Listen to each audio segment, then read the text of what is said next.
Vegas once thought Resorts World would be a cash cow. But in the face of a $4.3 billion project that saw a 22% drop in revenue and a 75% plunge in profits in just one quarter, believe me, you don't need a crystal ball to guess how lively the casino floor will be tonight. Resorts World was once touted as the catalyst to revitalize the north end of the Strip, a testament to Vegas's enduring ability to transform any empty plot of land into a gold mine. But the reality is far different. The casino floor is so sparsely populated, you can hear the air conditioning running. The bars have more staff than customers, and the wide aisles look like they were designed specifically for emptiness. The decline of Resorts World is not just the story of a $4.3 billion project that met with bad luck. It reflects what Vegas has tried to ignore for years. Tourists are no longer spending like they used to. The middle class is tightening their belts, and the build bigger to earn more model has hit its ceiling. As the cost of living skyrockets while wages stagnate, people no longer choose Vegas as their preferred destination, and casinos, no matter how glamorous, cannot withstand the impending collapse. In today's video, we'll uncover the truth Resort World in Vegas never wants you to see, why a brand new symbol of ambition is alarmingly empty, and what that says about the future of the entire Strip. Resorts World was once considered the biggest promise Las Vegas had made in over a decade. After 10 years without any new resorts on the Strip, the city is betting on a $4.3 billion project, a 59-story tower housing 3 Hilton brands, Conrad and Crockford's. It was built as a unified block, a multi-brand super resort, unlike anything Vegas has seen in a long time. Resorts World's starting conditions were almost perfect. Abundant international capital, brand new infrastructure, a readily available workforce, and positive media attention. It is believed that Resorts World will revitalize the North Strip area, which was neglected for many years after the failure of the Echelon Place project. But from the very first years of operation, Resorts World faced a reality that no one had prepared for. Tourism to Vegas did not increase as expected and even decreased for several consecutive months. Some months of 2025 also saw a decrease of over 11% in visitor numbers, dragging the entire market down. The customer demographic Resorts World was hoping for, young people willing to spend on luxury, technology, and new experiences, didn't spend in the way the project had bet on. They prioritized saving, spend more time indoors, and refuse to enter spaces where they feel they are being charged for even breathing. The North Strip location further puts Resorts World at a disadvantage. Unlike the Strip, where the flow of people automatically rolls from one casino to another, Resorts World must rely entirely on those who intentionally seek it out. Resorts World's food hall, retail, and casino areas have been unable to maintain a steady flow of traffic. Even advertised highlights like the giant LED screen or the high-end retail area didn't have a strong enough impact to draw people in.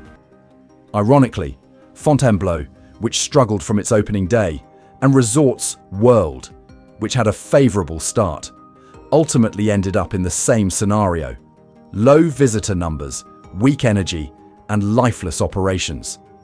What happened next is clearly shown in the numbers.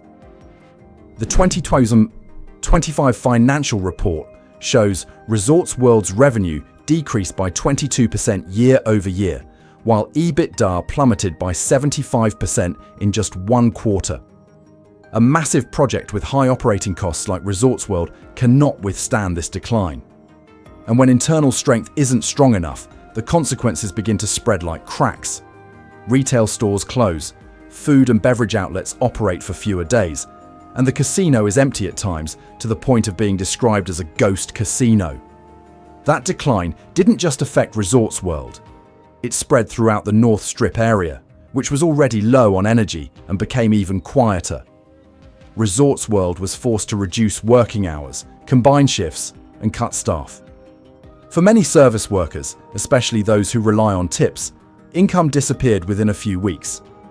People who once lived in stable apartments had to move to weekly motels, live in their cars, or temporarily stay in sold old RVs. Under the freeway, in the parking lots, small tents began to appear, not belonging to tourists, but to the very people who once served the resorts like Resorts World. On the surface, Resorts World failed because visitor numbers were not as expected, because the luxury model was too large for actual demand, and because the location lacked natural foot traffic. But more deeply, Resorts World is a dream built for the old Vegas era, the era of mass tourism, of carefree spending, of crowded promenades. Vegas 2025 has entered a new phase. Optimization, cost-cutting, charging fees, and relying on a high-end customer base that is not large enough to sustain the entire ecosystem.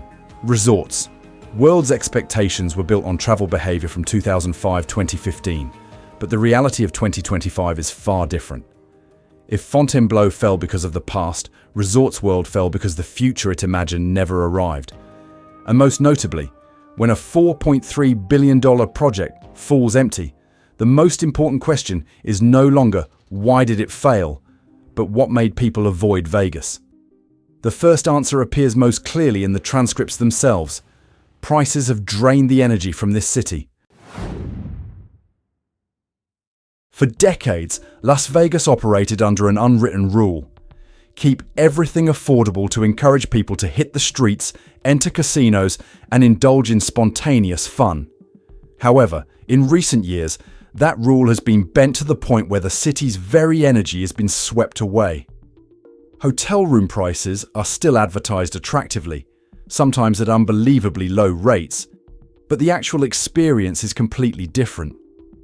Upon check-in, guests must pay an additional resort fee nearly equal to the original room rate, typically around $40–50 per night, along with parking fees, facility usage fees, and even a venue fee for sitting in a specific area. For many, what they feel is not added value, but fatigue from having to deal with hidden costs at every step. The price of drinks was another shock.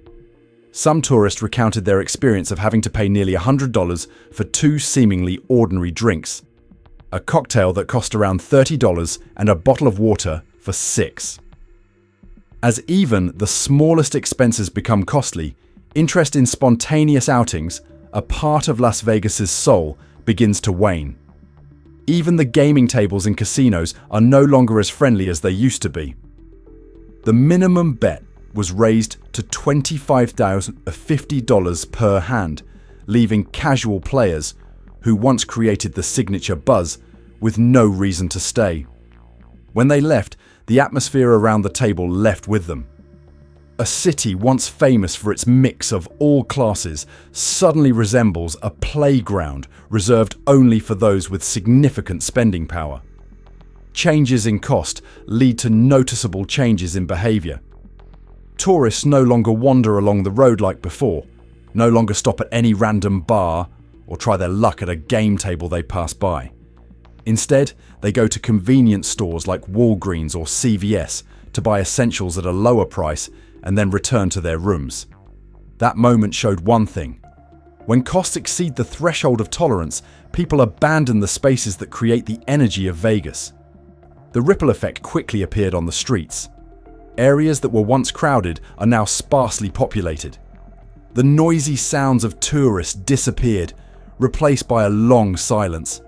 Spontaneous moments, the cheers when winning a bet, the applause for a street performance, are becoming rare. This change is even more pronounced for resorts heavily reliant on natural tourist flow, especially new developments located on the periphery like Resorts World. When tourists choose to stay in their rooms to save money instead of traveling, new casinos immediately lose the crowds that were supposed to bring them life. This cycle feeds itself. Rising prices drive away customers. Fewer customers make the streets less lively. Less lively streets mean fewer people in casinos, and fewer people create upward price pressure to make up for lost revenue. From then on, the entire city was pushed onto an undesirable trajectory. In that way, prices have not only taken away the comfort of tourists, It takes away what makes Vegas, Vegas. The excitement, the surprise, and the feeling that anyone can belong here. Resorts World is being touted as a structure of the future, a place where technology will replace old inconveniences and deliver a seamless, faster experience than any other resort in Las Vegas. From cashless gaming technology and facial recognition to tablets that control all room functions and self-ordering systems, everything is being promoted as a leap forward for the hotel industry. In a context where the city is increasingly pursuing optimization models, that modernity was once considered Resorts World's greatest advantage. But what happened next went in the opposite direction. A major software glitch caused hundreds of customers to wait for check-in for up to 7 hours. The reception hall, which should have been the most professional image of a high-end resort, was completely gridlocked. When the first step goes wrong, the subsequent experiences become even more fragile. The cashless gaming system, which was the centerpiece of the no cash promise, consistently encountered errors. Transactions couldn't be processed, player accounts couldn't be verified. The games were slow, players were confused, and the casino atmosphere, which requires fluidity, was inevitably disrupted. Not only that, but the digital food ordering system is also constantly disconnecting. Many restaurants inside Resorts World are unable to serve at full capacity because orders are not displayed, are slow to update, or disappear completely. In a resort that relies on a seamless experience, incidents like these create a sense that everything could stop at any moment. Many other internal departments were also affected when the internal network was disrupted, causing operations ranging from maintenance and room service to customer support to be slowed or paralyzed. When technology malfunctions, every process built upon it immediately goes off track. Such incidents don't happen just once and then stop. They repeat in waves. In a place that places its entire identity in modernity, prolonged glitches quickly erode customer confidence. In the eyes of many who have experienced it, Resorts World is no longer a symbol of innovation, but rather a prime example of how technology is only truly useful when it runs smoothly, and when there are people behind it to ensure that. When Resorts World opened, many saw it as the new unicorn of Las Vegas, a modern, large-scale project, meticulously planned and ambitious. However, after only a short period of operation, the financial figures began to tell a completely different story. In one quarter of 2025, Resorts World reported a revenue decrease of up to 22%. This is not a temporary slowdown, but a sign that the resort's operational model is under significant pressure. More seriously, operating profit, EBITDA, decreased by up to 75% during the same period. For a project with such enormous investment and maintenance costs as Resorts World, this decrease is almost a direct blow to its medium-term viability. When revenue isn't enough to cover costs, any remaining pressure immediately spreads to other departments of the resort. The first signs are clearly visible in the retail sector. Many stores inside Resorts World reported such low customer traffic that they were unable to maintain full operating hours. Some stores had to reduce their opening days or even temporarily close. The silence of the walkways, which were designed for thousands of visitors each day, became a reflection of the complex's overall condition. The food hall, once touted as one of the biggest highlights, also fell into a similar state. Many stalls had to close or only operate sporadically because there weren't enough customers to sustain the operating model. When the area expected to energize the entire ground floor is operating at a reduced capacity, the voids become even more apparent. The North Strip location further exacerbates the financial pressure. Without enough nearby attractions, Resorts World couldn't capitalize on the natural foot traffic like its competitors located in the heart of the Strip.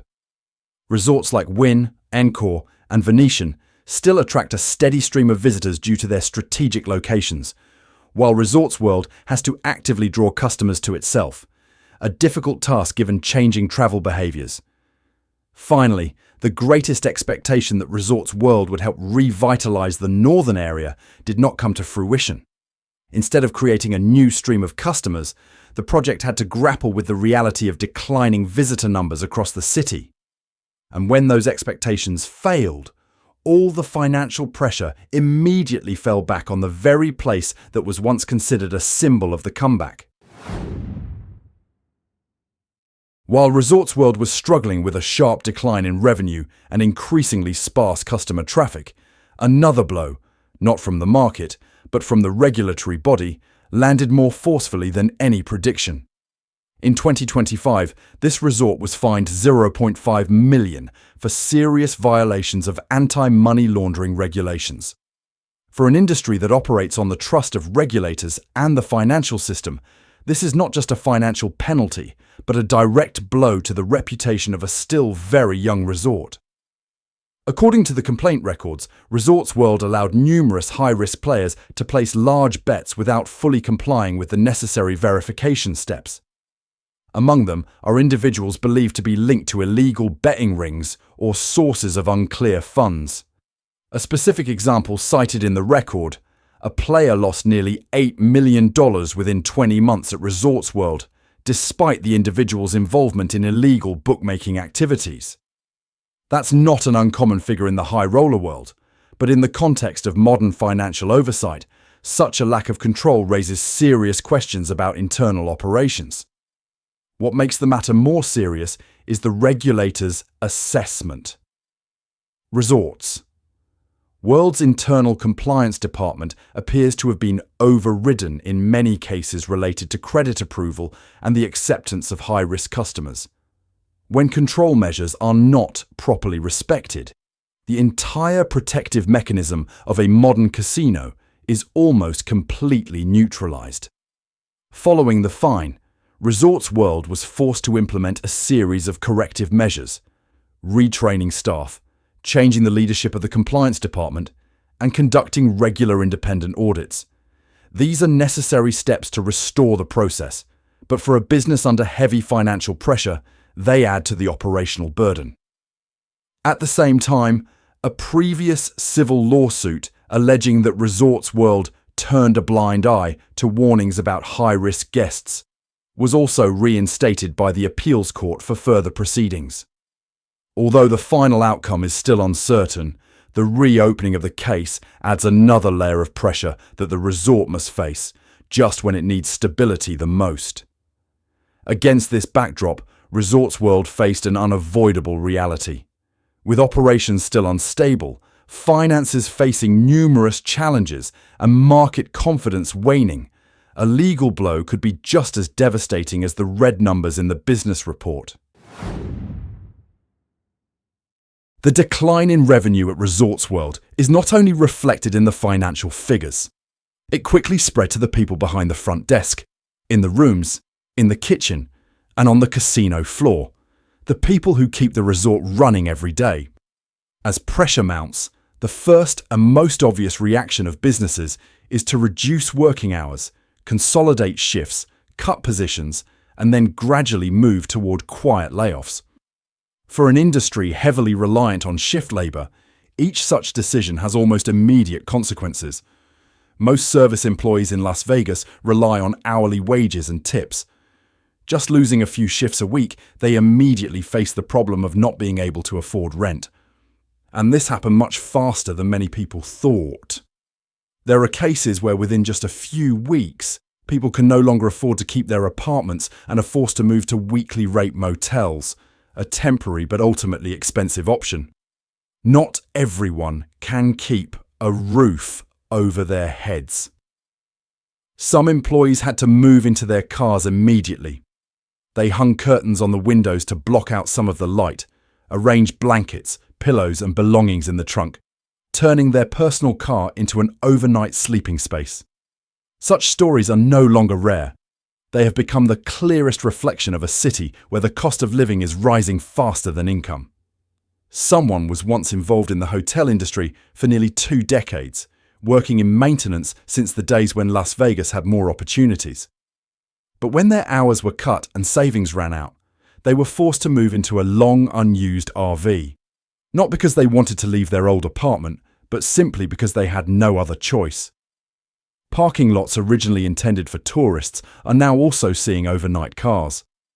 Beneath the highways, makeshift tents began to spring up, forming small clusters of people who once worked for Resorts World or other service establishments. Places that were once only for passing traffic are now becoming the makeshift shelters for workers who can no longer afford a normal life. Meanwhile, the possibility of changing careers is almost non-existent. The Las Vegas economy relies almost exclusively on the casino-hotel ecosystem. When the entire industry slows down, all job opportunities close simultaneously. For those who have dedicated their lives to the service industry, finding a new job, even at a lower salary, becomes incredibly difficult.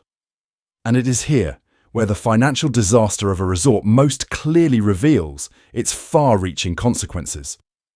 The negative numbers in the report not only reflect the losses of a business, but are a sign of a spreading social crisis, one person at a time, one household at a time, swept away from where they once belonged.